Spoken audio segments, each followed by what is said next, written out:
ओम नमः शिवाय दोस्तों। रुद्र संहिता कुमार खंड पंचम खंड गणेश चरित्र। नारद ब्रह्मा जी से बोले, आपने कुमार कार्तिकेय का चरित्र सुनाया, अब कृपा करके गणेश जी का चरित्र सुनाइए।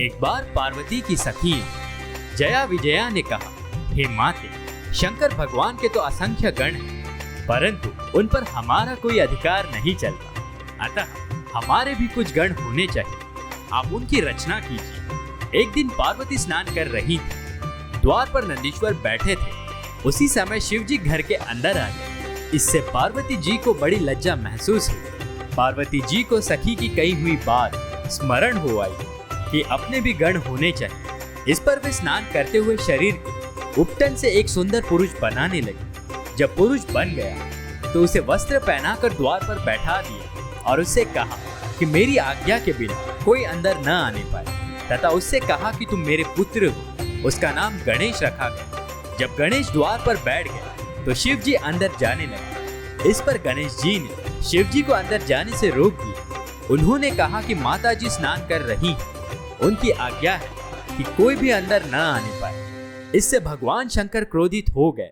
शिव जी के गण वहां गणेश जी को हटाने आए। गणेश जी ने उन गणों से निर्भय होकर कहा, मेरा विरोध करना अच्छा नहीं है, तुम सब यहाँ से भाग जाओ। गणों ने कहा, हम सब शिव जी के गण हैं। इस पर गणेश जी ने क्रुद्ध होकर कहा कि तुम शिव जी के गण हो तो मैं माता पार्वती का गण हूँ। शिव जी के गण निराश होकर लौट गए, परंतु शिव जी ने अपने गणों को पुनः ये कहकर भेज दिया कि द्वार पर कोई भी हो उसे वहां से हटा दिया जाए। परंतु इस बार भी गणेश जी ने उन्हें छुड़क दिया। पार्वती जी ने बाहर शोर को सुनकर उन्होंने अपनी सहेली को भेजा कि क्या मामला है। इस पर सखी ने बाहर आकर पता किया और पार्वती जी को सारा वृतांत कह सुनाया।